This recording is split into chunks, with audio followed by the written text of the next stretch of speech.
ਵਪਾਰ ਬੜੀ ਬੁਰੀ ਚੀਜ਼ ਹੈ। ਮੈਨੂੰ ਹੀ ਲਓ। ਦਫ਼ਤਰ ਦੇ ਕੰਮ ਤੋਂ ਜਦੋਂ ਥੋੜੀ ਦੇਰ ਲਈ ਵੀ ਮੈਨੂੰ ਸਮਾਂ ਮਿਲਦਾ ਹੈ ਤਾਂ ਮੈਂ ਆਪਣੇ ਨਮੂਨਿਆਂ ਦੀ ਸੰਦੂਕੜੀ ਚੁੱਕ ਕੇ ਆਪਣੇ ਗਾਹਕਾਂ ਨੂੰ ਮਿਲਣ ਚੱਲ ਪੈਂਦਾ ਹਾਂ। ਬਹੁਤ ਦਿਨਾਂ ਤੋਂ ਮੇਰੀ ਇੱਛਾ ਨੰਨਾ ਦੇ ਕੋਲ ਜਾਣ ਦੀ ਸੀ। ਕਦੇ ਨੰਨਾ ਦੇ ਨਾਲ ਮੇਰਾ ਕਾਫੀ ਅੱਛਾ ਵਿਹਾਰ ਚੱਲ ਰਿਹਾ ਸੀ, ਪਰ ਪਿਛਲੇ ਕੁਝ ਸਾਲਾਂ ਤੋਂ ਇਹ ਠੱਪ ਹੋ ਗਿਆ ਸੀ। ਕਿਉਂ? ਇਹ ਤਾਂ ਮੈਨੂੰ ਵੀ ਨਹੀਂ ਪਤਾ। ਅਜਿਹੀ ਗੱਲ ਤਾਂ ਕਦੇ ਬਿਨਾਂ ਕਿਸੇ ਹਕੀਕੀ ਕਾਰਨ ਦੇ ਵੀ ਘਟ ਸਕਦੀ ਹੈ। ਅੱਜ ਕੱਲ੍ਹ ਸਮਾਂ ਹੀ ਅਜਿਹਾ ਹੈ ਕਿ ਕਿਸੇ ਦਾ ਇੱਕੋ ਇੱਕ ਸ਼ਬਦ ਵੀ ਸਾਰੇ ਮਾਮਲੇ ਨੂੰ ਪੁਲਟ ਸਕਦਾ ਹੈ, ਜਦੋਂ ਕਿ ਇੱਕ ਹੀ ਸ਼ਬਦ ਸਭ ਕੁਝ ਠੀਕ ਠਾਕ ਵੀ ਕਰ ਸਕਦਾ ਹੈ। ਦਰਅਸਲ ਨੰਨਾ ਦੇ ਨਾਲ ਵਿਹਾਰ ਬਹੁਤ ਨਾਜ਼ੁਕ ਮਾਮਲਾ ਹੈ। ਉਹ ਇੱਕ ਬੁੱਢਾ ਆਦਮੀ ਹੈ ਅਤੇ ਬੁਢੇਪੇ ਦੇ ਕਾਰਨ ਕਾਫੀ ਕਮਜ਼ੋਰ ਵੀ ਹੋ ਗਿਆ ਹੈ, ਫਿਰ ਵੀ ਉਹ ਆਪਣੇ ਕਾਰੋਬਾਰੀ ਮਾਮਲਿਆਂ ਨੂੰ ਆਪਣੇ ਹੀ ਹੱਥ ਵਿੱਚ ਰੱਖਣਾ ਪਸੰਦ ਕਰਦਾ ਹੈ। ਆਪਣੇ ਦਫ਼ਤਰ ਵਿੱਚ ਤਾਂ ਉਹ ਤੁਹਾਨੂੰ ਸ਼ਾਇਦ ਹੀ ਕਦੇ ਮਿਲੇ ਅਤੇ ਉਸ ਨੂੰ ਮਿਲਣ ਲਈ ਉਸ ਦੇ ਘਰ ਜਾਣ ਦੀ ਖੇਚਲ ਤੋਂ ਕੋਈ ਵੀ ਭਲਾ ਆਦਮੀ ਟਲਣਾ ਹੀ ਚਾਹੇਗਾ। ਫਿਰ ਵੀ ਕੱਲ ਸ਼ਾਮ 6 ਵਜੇ ਮੈਂ ਉਸ ਦੇ ਘਰ ਲਈ ਚੱਲ ਹੀ ਪਿਆ। ਇਹ ਕਿਸੇ ਨੂੰ ਮਿਲਣ ਲਈ ਜਾਣ ਦਾ ਸਮਾਂ ਤਾਂ ਨਹੀਂ ਸੀ, ਪਰ ਮੇਰਾ ਉੱਥੇ ਜਾਣਾ ਕਾਰੋਬਾਰੀ ਮਾਮਲਾ ਸੀ, ਕੋਈ ਸਮਾਜਕ ਸਦਭਾਵਨਾ ਨਹੀਂ। ਖੁਸ਼ਕਿਸਮਤੀ ਨਾਲ ਨੰਨਾ ਘਰ ਹੀ ਸੀ। ਹੁਣੇ ਉਹ ਆਪਣੀ ਪਤਨੀ ਦੇ ਨਾਲ ਸੈਰ ਕਰਕੇ ਪਰਤਿਆ ਸੀ। ਨੌਕਰ ਨੇ ਦੱਸਿਆ ਕਿ ਸਾਹਿਬ ਇਸ ਸਮੇਂ ਆਪਣੇ ਬੇਟੇ ਦੇ ਸੌਣ ਦੇ ਕਮਰੇ ਵਿੱਚ ਹਨ। ਪੁੱਤਰ ਬਿਮਾਰ ਸੀ। ਨੌਕਰ ਨੇ ਮੈਨੂੰ ਉੱਥੇ ਹੀ ਜਾਣ ਨੂੰ ਕਿਹਾ। ਪਹਿਲਾਂ ਤਾਂ ਮੈਂ ਥੋੜਾ ਝਿਜਕਿਆ, ਫਿਰ ਸੋਚਿਆ ਕਿ ਕਿਉਂ ਨਾ ਇਸ ਨਾਪਸੰਦ ਮੁਲਾਕਾਤ ਨੂੰ ਜਲਦੀ ਨਿਬੇੜ ਦਿੱਤਾ ਜਾਵੇ। ਇਸ ਲਈ ਮੈਂ ਉਸੇ ਹਾਲਤ ਵਿੱਚ, ਯਾਨੀ ਓਵਰਕੋਟ ਅਤੇ ਟੋਪੀ ਪਹਿਨੇ, ਹੱਥ ਵਿੱਚ ਨਮੂਨਿਆਂ ਦੀ ਸੰਦੂਕੜੀ ਲਈ ਇੱਕ ਹਨੇਰੇ ਕਮਰੇ ਨੂੰ ਪਾਰ ਕਰਕੇ ਇੱਕ ਨੀਮ ਹਨੇਰੇ ਕਮਰੇ ਵਿੱਚ ਦਾਖਲ ਹੋਇਆ, ਜਿੱਥੇ ਕੁਝ ਲੋਕ ਪਹਿਲਾਂ ਹੀ ਮੌਜੂਦ ਸਨ। ਮੇਰੀ ਪਹਿਲੀ ਨਜ਼ਰ ਜਿਸ ਵਿਅਕਤੀ ਉੱਤੇ ਪਈ ਉਹ ਇੱਕ ਏਜੰਟ ਸੀ, ਜਿਸ ਨੂੰ ਮੈਂ ਚੰਗੀ ਤਰ੍ਹਾਂ ਜਾਣਦਾ ਸੀ। ਇੱਕ ਤਰ੍ਹਾਂ ਨਾਲ ਉਹ ਮੇਰਾ ਕਾਰੋਬਾਰੀ ਵਿਰੋਧੀ ਸੀ। ਮੈਨੂੰ ਲੱਗਾ, ਉਸਨੇ ਮੇਰੇ ਤੋਂ ਪਹਿਲਾਂ ਹੀ ਬਾਜ਼ੀ ਮਾਰ ਲਈ ਹੈ। ਉਹ ਆਰਾਮ ਨਾਲ ਬਿਮਾਰ ਦੇ ਬਿਸਤਰ ਦੇ ਕੋਲ ਹੀ ਬੈਠਾ ਸੀ, ਜਿਵੇਂ ਉਹ ਕੋਈ ਡਾਕਟਰ ਹੋਵੇ। ਉਸਨੇ ਢੀਠਤਾਈ ਨਾਲ ਆਪਣੇ ਓਵਰਕੋਟ ਦੇ ਬਟਨ ਖੋਲੇ ਹੋਏ ਸੀ। ਬਿਮਾਰ ਆਦਮੀ ਵੀ ਸ਼ਾਇਦ ਆਪਣੇ ਵਿਚਾਰਾਂ ਵਿੱਚ ਖੋਇਆ ਲੱਗ ਰਿਹਾ ਸੀ। ਉਸਦੀਆਂ ਗੱਲਾਂ ਬੁਖਾਰ ਨਾਲ ਤਪ ਰਹੀਆਂ ਪ੍ਰਤੀਤ ਹੋ ਰਹੀਆਂ ਸਨ। ਉਹ ਕਦੇ-ਕਦੇ ਆਪਣੇ ਮਹਿਮਾਨ ਦੇ ਵੱਲ ਵੀ ਦੇਖ ਲੈਂਦਾ ਸੀ। ਨੰਨਾ ਦਾ ਪੁੱਤਰ ਛੋਟੀ ਉਮਰ ਦਾ ਨਹੀਂ ਸੀ। ਉਹ ਤਕਰੀਬਨ ਮੇਰੀ ਹੀ ਉਮਰ ਦਾ ਹੋਵੇਗਾ। ਉਸਦੀ ਛੋਟੀ ਦਾੜੀ ਰੋਗ ਦੇ ਕਾਰਨ ਦੁਕੜੀ ਸੀ। ਬੁੱਢਾ ਨੰਨਾ ਲੰਬਾ ਤਕੜਾ ਆਦਮੀ ਸੀ। ਉਸਦੇ ਮੋਢੇ ਕਾਫੀ ਚੌੜੇ ਸਨ। ਪਰ ਇਹ ਵੇਖ ਕੇ ਮੈਨੂੰ ਹੈਰਾਨੀ ਹੋਈ ਕਿ ਉਹ ਹੁਣ ਪਤਲਾ ਹੋ ਗਿਆ ਸੀ। ਉਸਦੀ ਕਮਰ ਵੀ ਝੁਕ ਗਈ ਸੀ। ਉਹ ਕਮਜ਼ੋਰ ਹੋ ਗਿਆ ਸੀ। ਉਸਨੇ ਅਜੇ ਤੱਕ ਆਪਣਾ ਕੋਟ ਨਹੀਂ ਉਤਾਰਿਆ ਸੀ। ਉਹ ਆਪਣੇ ਬੇਟੇ ਦੇ ਕੰਨ ਵਿੱਚ ਕੁਝ ਕਹਿ ਰਿਹਾ ਸੀ। ਉਸਦੀ ਪਤਨੀ ਛੋਟੇ ਕੱਦ ਦੀ ਪਤਲੀ ਜਿਹੀ ਫੁਰਤੀਲੀ ਤੀਵੀਂ ਸੀ। ਕੱਦ ਵਿੱਚ ਕਾਫੀ ਫਰਕ ਹੋਣ ਦੇ ਬਾਵਜੂਦ ਉਹ ਆਪਣੇ ਪਤੀ ਦਾ ਕੋਟ ਉਤਾਰਨ ਵਿੱਚ ਉਸਦੀ ਮਦਦ ਕਰਨ ਲੱਗੀ। ਹਾਲਾਂਕਿ ਸ਼ੁਰੂ ਵਿੱਚ ਉਸ ਨੂੰ ਦਿੱਕਤ ਹੋ ਰਹੀ ਸੀ, ਪਰ ਆਖਰ ਉਹ ਸਫਲ ਹੋ ਗਈ। ਪਰ ਅਸਲ ਦਿੱਕਤ ਤਾਂ ਨੰਨਾ ਦਾ ਕਾਲਾ ਪੈਣਾ ਸੀ। ਕੋਟ ਅਜੇ ਪੂਰਾ ਉਤਰਿਆ ਵੀ ਨਹੀਂ ਸੀ ਕਿ ਉਹ ਆਪਣੇ ਹੱਥਾਂ ਨਾਲ ਕੁਰਸੀ ਟਟੋਲਣ ਲੱਗ ਪਿਆ ਸੀ। ਉਸਦੀ ਪਤਨੀ ਨੇ ਕੋਟ ਉਤਾਰਦੇ ਹੀ ਕੁਰਸੀ ਜਲਦੀ ਨਾਲ ਉਸਦੇ ਕੋਲ ਖਿਸਕਾ ਦਿੱਤੀ ਅਤੇ ਖੁਦ ਉਸਦਾ ਕੋਟ ਲੈ ਕੇ ਰੱਖਣ ਚੱਲੀ ਗਈ। ਕੋਟ ਚੁੱਕੀ ਨੂੰ ਆਪ ਉਸਦੇ ਵਿੱਚ ਲਗਭਗ ਲੁਕ ਹੀ ਗਈ ਸੀ। ਹੁਣ ਆਖਰ ਮੈਨੂੰ ਲੱਗਿਆ ਕਿ ਮੇਰਾ ਸਮਾਂ ਆ ਗਿਆ ਹੈ, ਜਾਂ ਇਵੇਂ ਕਹੋ ਕਿ ਆਪਣੇ ਆਪ ਤਾਂ ਸ਼ਾਇਦ ਇਹ ਕਦੇ ਆਉਣਾ ਨਹੀਂ। ਮੈਂ ਸੋਚਿਆ ਕਿ ਜੋ ਕੁਝ ਕਹਿਣਾ ਕਰਨਾ ਸੀ, ਮੈਨੂੰ ਜਲਦੀ ਹੀ ਨਿਬੇੜ ਲੈਣਾ ਚਾਹੀਦਾ ਸੀ। ਮੈਨੂੰ ਲੱਗ ਰਿਹਾ ਸੀ ਕਿ ਕਾਰੋਬਾਰੀ ਗੱਲਬਾਤ ਲਈ ਸਮਾਂ ਹੌਲੀ-ਹੌਲੀ ਅਣਸੁਖਾਵਾਨ ਹੁੰਦਾ ਜਾ ਰਿਹਾ ਸੀ। ਉਸ ਏਜੰਟ ਦੇ ਲੱਛਣ ਤਾਂ ਮੈਨੂੰ ਅਜਿਹੇ ਵਿਖ ਰਹੇ ਸਨ ਜਿਵੇਂ ਉਹ ਉੱਥੇ ਹੀ ਡਟਿਆ ਰਹਿਣਾ ਚਾਹੁੰਦਾ ਹੋਵੇ। ਇਹ ਮੇਰੇ ਹਿੱਤ ਵਿੱਚ ਨਹੀਂ ਸੀ, ਹਾਲਾਂਕਿ ਮੈਂ ਉੱਥੇ ਉਸਦੀ ਮੌਜੂਦਗੀ ਨੂੰ ਜ਼ਰਾ ਵੀ ਅਹਿਮੀਅਤ ਨਹੀਂ ਦੇਣਾ ਚਾਹੁੰਦਾ ਸੀ। ਇਸ ਲਈ ਮੈਂ ਬਿਨਾਂ ਕਿਸੇ ਭੂਮਿਕਾ ਦੇ ਝਟਪਟ ਆਪਣੇ ਧੰਦੇ ਦੀ ਗੱਲ ਸ਼ੁਰੂ ਕਰ ਦਿੱਤੀ, ਬਾਵਜੂਦ ਇਸਦੇ ਕਿ ਇਸ ਸਮੇਂ ਨੰਨਾ ਆਪਣੇ ਬੇਟੇ ਨਾਲ ਗੱਲ ਕਰਨਾ ਚਾਹ ਰਿਹਾ ਸੀ। ਬਦਕਿਸਮਤੀ ਨਾਲ ਇਹ ਮੇਰੀ ਆਦਤ ਹੋ ਗਈ ਸੀ ਕਿ ਜਦੋਂ ਮੈਂ ਆਪਣਾ ਮਨ ਪੂਰੀ ਤਰ੍ਹਾਂ ਬਣਾ ਲੈਂਦਾ, ਜੋ ਕਿ ਆਮ ਤੌਰ ਉੱਤੇ ਜਲਦੀ ਹੀ ਬਣ ਜਾਂਦਾ ਅਤੇ ਇਸ ਮਾਮਲੇ ਵਿੱਚ ਤਾਂ ਸਮਾਂ ਹੋਰ ਵੀ ਘੱਟ ਲੱਗਿਆ, ਤਾਂ ਮੈਂ ਗੱਲ ਕਰਦੇ ਖੜਾ ਹੋ ਜਾਂਦਾ ਅਤੇ ਟਹਿਲਣ ਲੱਗਦਾ ਸੀ। ਖੁਦ ਆਪਣੇ ਦਫ਼ਤਰ ਵਿੱਚ ਤਾਂ ਇਹ ਹਰਕਤ ਬਹੁਤ ਹੀ ਸੁਭਾਵਕ ਹੋ ਸਕਦੀ ਹੈ, ਪਰ ਇੱਥੇ ਬਹੁਤ ਅਟਪਟਾ ਲੱਗ ਰਿਹਾ ਸੀ। ਫਿਰ ਵੀ ਮੈਂ ਆਪਣੇ ਆਪ ਨੂੰ ਰੋਕ ਨਾ ਸਕਿਆ। ਇਸ ਦਾ ਇੱਕ ਕਾਰਨ ਹੋਰ ਵੀ ਸੀ। ਸਿਗਰਟ ਦੀ ਬਹੁਤ ਤਲਬ ਲੱਗ ਰਹੀ ਸੀ। ਠੀਕ ਹੈ, ਹਰ ਆਦਮੀ ਦੀਆਂ ਕੁਝ ਬੁਰੀਆਂ ਆਦਤਾਂ ਹੁੰਦੀਆਂ ਹੀ ਹਨ।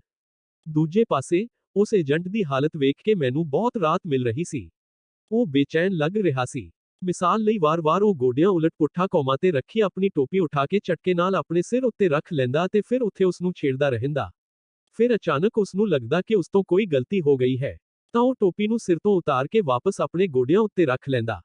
1-2 ਸੈਕਿੰਡ ਉਹ ਇਸ ਨੂੰ ਸਿਰ ਤੇ ਰੱਖਦਾ ਅਤੇ ਕੁਝ ਕੁ ਮਿੰਟਾਂ ਦੇ ਵਕਫੇ ਨਾਲ ਇਹ ਹਰਕਤਾਂ ਦੁਹਰਾਉਂਦਾ ਜਾ ਰਿਹਾ ਸੀ।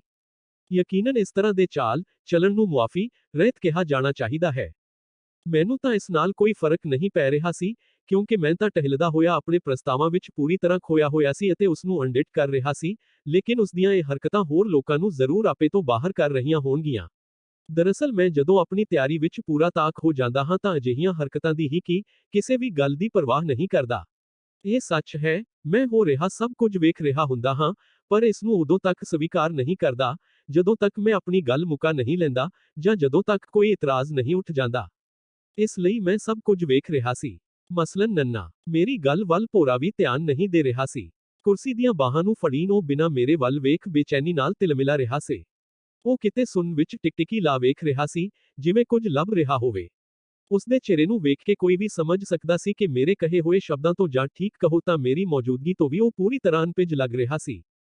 ਉਸਦੀ ਅਤੇ ਉਸਦੇ ਬੇਟੇ ਦੀ ਹਾਲਤ ਮੇਰੇ ਲਈ ਸ਼ੁਭ ਲੱਛਣ ਨਹੀਂ ਸਨ, ਫਿਰ ਵੀ ਮੈਂ ਹਾਲਤ ਨੂੰ ਕਾਬੂ ਵਿੱਚ ਰੱਖ ਕੇ ਆਪਣੀ ਗੱਲ ਕਰਨੀ ਜਾਰੀ ਰੱਖੀ, ਜਿਵੇਂ ਮੈਨੂੰ ਵਿਸ਼ਵਾਸ ਹੋਵੇ ਕਿ ਆਪਣੀ ਗੱਲ ਕਹਿ ਕੇ ਮੈਂ ਸਾਰਾ ਮਾਮਲਾ ਫਿਰ ਠੀਕ ਕਰ ਲਵਾਂਗਾ। ਮੈਂ ਨੰਨਾ ਦੇ ਸਾਹਮਣੇ ਇੱਕ ਲਾਭਕਾਰੀ ਪ੍ਰਸਤਾਵ ਰੱਖਿਆ, ਹਾਲਾਂਕਿ ਬਿਨਾਂ ਮੰਗੇ ਹੀ ਜਿਸ ਤਰ੍ਹਾਂ ਦੀਆਂ ਰਿਆਇਤਾਂ ਦੇਣ ਦੀ ਗੱਲ ਮੈਂ ਕਹਿ ਦਿੱਤੀ ਸੀ, ਉਸਨੇ ਖੁਦ ਮੈਨੂੰ ਹੀ ਚੌਂਕਾ ਦਿੱਤਾ। ਇਸ ਗੱਲ ਤੋਂ ਮੈਨੂੰ ਬਹੁਤ ਸੰਤੋਸ਼ ਮਿਲਿਆ ਕਿ ਮੇਰੇ ਪ੍ਰਸਤਾਵ ਨੇ ਉਸ ਏਜੰਟ ਨੂੰ ਚੱਕਰ ਵਿੱਚ ਪਾ ਦਿੱਤਾ ਸੀ। ਉਸ ਉਲਟ ਪੁੱਠਾ ਕੌਮਾਂ ਤੇ ਇੱਕ ਸਰਸਰੀ ਨਜ਼ਰ ਸੁੱਟਦੇ ਹੋਏ ਮੈਂ ਵੇਖਿਆ ਕਿ ਹੁਣ ਉਸਨੇ ਆਪਣੀ ਟੋਪੀ ਨੂੰ ਇੱਕ ਥਾਂ ਰੱਖ ਛੱਡਿਆ ਸੀ ਅਤੇ ਆਪਣੀਆਂ ਦੋਨੋਂ ਬਾਹਾਂ ਨਾਲ ਆਪਣੀ ਛਾਤੀ ਉੱਤੇ ਮੁਕਟੀ ਮਾਰ ਲਈ ਸੀ। ਮੈਨੂੰ ਇਹ ਸਵੀਕਾਰ ਕਰਨ ਵਿੱਚ ਹਿਚਕ ਹੋ ਰਹੀ ਹੈ ਕਿ ਮੇਰੇ ਇਸ ਤਰ੍ਹਾਂ ਕਰਨ ਦਾ ਉਦੇਸ਼ ਉਸਨੂੰ ਧੱਕਾ ਪਹੁੰਚਾਉਣਾ ਵੀ ਸੀ। ਆਪਣੀ ਇਸ ਜਿੱਤ ਦੇ ਉਤਸ਼ਾਹ ਵਿੱਚ ਮੈਂ ਕਾਫੀ ਦੇਰ ਤੱਕ ਆਪਣੀ ਗੱਲ ਕਹਿੰਦਾ ਰਿਹਾ, ਪਰ ਉਦੋਂ ਉਸਦੇ ਬੇਟੇ ਨੇ, ਜਿਸ ਨੂੰ ਮੈਂ ਆਪਣੀ ਇਸ ਯੋਜਨਾ ਵਿੱਚ ਦੁਜੈਲੀ ਚੀਜ਼ ਸਮਝ ਬੈਠਾ ਸੀ, ਬਿਸਤਰ ਤੋਂ ਉੱਠਦੇ ਹੋਏ ਕੰਬਦੇ ਹੱਥਾਂ ਨਾਲ ਮੁੱਕਾ ਤਾਣ ਕੇ ਮੈਨੂੰ ਚੁੱਪ ਕਰਾ ਦਿੱਤਾ। ਸਪਸ਼ਟ ਸੀ ਕਿ ਉਹ ਕੁਝ ਕਹਿਣਾ ਚਾਹੁੰਦਾ ਸੀ ਜਾਂ ਕਿਸੇ ਗੱਲ ਵੱਲ ਸੰਕੇਤ ਕਰਨਾ ਚਾਹੁੰਦਾ ਸੀ, ਪਰ ਉਸ ਵਿੱਚ ਇਸ ਦੀ ਤਾਕਤ ਨਹੀਂ ਸੀ। ਪਹਿਲਾਂ ਤਾਂ ਮੈਨੂੰ ਲੱਗਿਆ ਜਿਵੇਂ ਉਸਦਾ ਦਿਮਾਗ ਚੱਲ ਗਿਆ ਹੋਵੇ, ਪਰ ਜਦੋਂ ਮੈਂ ਬੁੱਢੇ ਨੰਨਾ ਉਲਟ ਪੁੱਠਾ ਕੌਮਾਂ ਤੇ ਇੱਕ ਬੇਖਤਿਆਰ ਨਜ਼ਰ ਸੁੱਟੀ ਤਾਂ ਸਾਰੀ ਗੱਲ ਮੇਰੀ ਸਮਝ ਵਿੱਚ ਆ ਗਈ। ਨੰਨਾ ਦੀਆਂ ਖੁੱਲੀਆਂ ਹੋਈਆਂ ਅੱਖਾਂ ਭਾਵਹੀਣ ਅਤੇ ਸੁੱਜੀਆਂ ਹੋਈਆਂ ਸਨ। ਲੱਗ ਰਿਹਾ ਸੀ ਜਿਵੇਂ ਉਸਨੂੰ ਬਹੁਤ ਕਮਜ਼ੋਰੀ ਮਹਿਸੂਸ ਹੋ ਰਹੀ ਹੋਵੇ।